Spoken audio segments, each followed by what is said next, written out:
Good morning, everyone. Welcome to PT on Ice Daily Show. It's Fitness Athlete Friday. I am your host today, Mitch Babcock, lead faculty, the Fitness Athlete team, whether that's the Essential Online Foundations course, the Advanced Concepts online course, or the Fitness Athlete Live Weekend Seminar. Very excited to be on the mic today. But first, I got to tell you, we kind of slowed things down through June and July a little bit. The faculty got a little time with some family, some friends, a little vacation time, enjoy a little bit of summer. So July kind of slows down a little bit as far as the live course is concerned, but we are about to ramp things back up. This weekend, Joe Hanisco is out in his home city of Grand Rapids, Michigan. So if you're listening and you're in the Grand Rapids area and you've been wanting to catch the Fitness Athlete Live Seminar, I don't know what the heck you missed, but it's going on this weekend, tomorrow, Saturday and Sunday, across the Luminary. So you can check that out. That's on the website still. A couple seats still remaining if you want to jump in last minute. But going into August, we got a lot of courses live, Fitness Athlete Live courses rolling out in August. The first weekend of August, 6th, 7th, I believe. I'll be out in Pittsburgh. Joe will also be in Nova Scotia. Let's see. Nova Scotia is August 13th and 14th. So great room of folks that are already piling in for that course. It's going to be 30 plus, maybe even pushing 40 folks by the time that course gets closed up. So if you're in the Halifax, Nova Scotia area, we're coming to you. That Joe will be up there August 13th. And then I will be in Columbus, Ohio with my boy Troy Kress at Christy Aramo's gym, Polaris Fitness. We'll be there in August as well. So a lot of courses coming your way in the month of August. I want to tune your attention to if you haven't yet and get the ball rolling there as we close out the second half of 2022. So today's podcast is titled Get These Shoes Off My Feet, why my arches and why my feet hurt so bad after a workout, and what can I be doing about that? If you're in the CrossFit space at all, whether it be an athlete or a coach or both, physios alike, if you're watching and observing class and athletes, you may see after certain workouts, athletes finish the workout and the very first thing they do is kick their shoes off. They got to get their shoes off so dang fast. They don't know, they can't focus and think about anything else other than get these shoes off my feet. And I've been seeing it for years that I've been coaching. And you start asking and talking to athletes of what they're feeling. Because truth be told, I don't get this very much, this sensation in my foot and in my arch where I need to get my shoes off after a workout. So you start unpacking this a little bit. And what are athletes really experiencing? They're experiencing this intense cramping, spasms in the arch of their foot, right?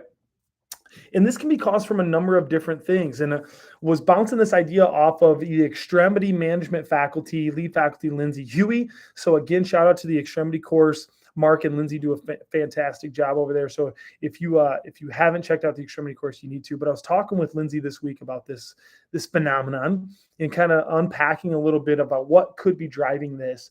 And one of the kind of unsaid things could be relatively narrow toe box, or kind of creating a hypoxic type condition for the muscles in the intrinsic foot, right? If your shoe is too narrow or you've got it cinched too tight across the arch of your foot, you could be working yourself into a point where the muscles of the foot aren't getting the oxygenation that they need to continue performing over a long duration of a workout. So be checking the toe box of your foot, making sure that the shoe that you're wearing is not too narrow or not too restricted through the arch of the foot, and allowing adequate blood flow and space to get down there to the muscles of the intrinsic foot. So be looking and be mindful of that. The big one, though, that for a lot of folks is going to be load management, load tolerance to the arch, to the plantar fascia itself, and to the intrinsic musculature, right? So this concept of tensility, right? This concept of, is the arch of the foot able to tolerate the load that I'm putting through it? Because this usually happens after certain movements, right? High volume double unders or box jumps, or maybe even some running thrown in there as well, right? Where athletes are going to finish the workout and need to get their shoes off right away. And it's from that repetitive impact to the arch of the foot, where the arch of the foot is simply not strong enough, whether that be the plantar fascia itself or the intrinsic musculature of the foot, is not strong enough to tolerate the repeated impact that we're putting through the foot from that workout, where it's causing it to spasm up or tighten up on the athlete and feeling like I need to get my shoe off and get my foot space and let it cool off and stretch, right? So building up the tensile strength of the arch of the foot and the intrinsic foot is going to be really, really important for these athletes. Some of them, you're going to get them out of their CrossFit shoes and realize that they have, a relatively weak arch of their foot, maybe even a super flat, collapsed foot as well. So by getting some short foot exercises is going to be a really easy place to instruct these athletes on what can I be doing for this, because I'm tired of this happening all the time. So get them going on some short foot drills. And one that I like and use a lot, and Lindsay likes a lot, is by doing some short foot exercises where we basically keep the digits down and we lift the big toe, and then we put the big toe down and we lift the digits up, and we can kind of work that toe yoga back and forth, where we work on the short foot musculature and working the extensors of the foot and disassociating the big toe from the other toes as well. So start by doing some of those drills. Get your foot out of the shoe and sock, get it flat on the ground, spend a little bit more time barefoot and working that toe yoga where it's big toe up, little toes down, and then big toe down, little toes up, and seeing how you're doing with that on both sides, and working that for a couple minutes on each foot, right? I'm not necessarily counting reps. I may just start my watch and just kind of rock it out for 2 to 4 minutes, right?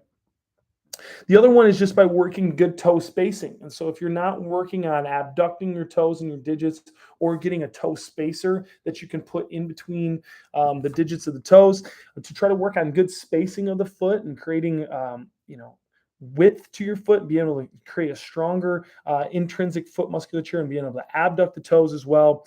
But it's going to allow you to splay those toes out inside of your shoe as well, as long as you're wearing a shoe that's got a little bit of wider of a toe box. And so many folks I work with don't have the ability to do that, right? You get them out and you say, hey, can you split your toes for me? And they're like, I've never done that before, ever. But this is something that can come around rather quickly.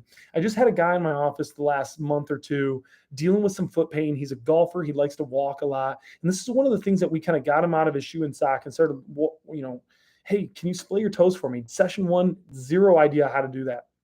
But by session 5 is showing me really good like abduction of his toes. So this can come around rather quickly with or without toe spacers, but toe spacers will help kind of expedite that process a little bit more for you, and trying to get some better excursion of the toes that way. Again, this is going to provide space through the musculature of the foot, allow more blood flow to get to your foot, and hopefully reducing that level of hypoxic kind of condition that's going on in the intrinsic foot. Last but not least is going to be your favorite arch drill, where we're simply trying to create that doming of the arch by not gripping with the toes. And this is so hard, especially for me.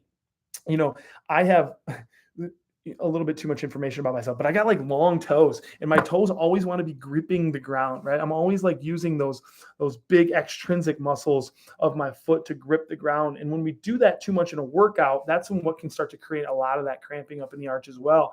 And so what I need to be working on is, when I'm doing these doming drills, is to not use it from my toes, but to use it from the arch of my foot, right? Where I'm creating a better doming. I'm trying to use my visual here. I know those that are listening on podcasts cannot hear, but trying to create a better arch through the navicular, and not by flexing the digits of the feet, right? Not by gripping with the toes, but by lifting the dome of the foot. And by simply standing, or if you need to start with sitting because standing is too hard, start by sitting, place your foot on the ground, and just work that drill in a seated position before you go to standing and challenge yourself under a gravity-induced and more load condition, right? So those are 3 things that you can do: some toe yoga and spacing, working on your toe, working on what shoes you're wearing in a workout, whether they're too tight or too narrow of a toe box for you, creating more space for your feet to kind of, breathe a little bit. And then that stronger arch of the foot is going to be the big one. And a lot of these folks, again, with that weak arch of the foot, that repetitive pounding, whether that be in double unders or box jumps or running or all 3, is going to continue to lead them to a point where their foot is on fire. What you will find, though, and this is common with folks that are starting maybe a running program, a lot of us here at the gym have started a running progression over the last few weeks and months to get us ready for a 10-mile run that's going to be happening at the end of August. It's called the Crim. So it's a 10-mile race that goes on in Flint, Michigan every year. So a lot of us are going to be running the Crim, and a lot of us have started running because of that. And a lot of us have had some of this arch pain, this foot spasming and tightness. And it's kind of worked itself away over the last few weeks because of just simply building up the load tolerance in a nice progressive manner, right? Starting with 2 miles, progressing our way now to 5, 6 miles, and getting closer to 7 to 10 miles, closer to race day. Again, a nice loaded progression that builds the strength and tensile strength of the arch and the plantar fascia. And now that arch burning sensation is not as big of an issue. So again, just allows some standard load progression time frames here, but continue to work on someone's arch, that intrinsic foot musculature, spacing of the toes, and then checking their toe box and seeing how they're doing and seeing if they can finish a workout and not feel like they need to kick their shoes off within 3 seconds, right? Nobody wants to smell your stinky feet anyways. Keep your shoes on. You know what I'm talking about? All right. Well, thank you guys so much for tuning in. It's been a pleasure. It's been a while since I've been on. So it's great to join you. I was on a 15-minute break between coaching the 8 a.m. and coaching the 9:15 class. So I got to wrap this up and run out to the gym again and coach the next class. So shout out to all of you that are getting after it this Friday. Hope you guys have a fantastic weekend and be looking to catch some more courses on the road in late July and rolling into August. So have a great one, everyone. Take care. We'll see you next time.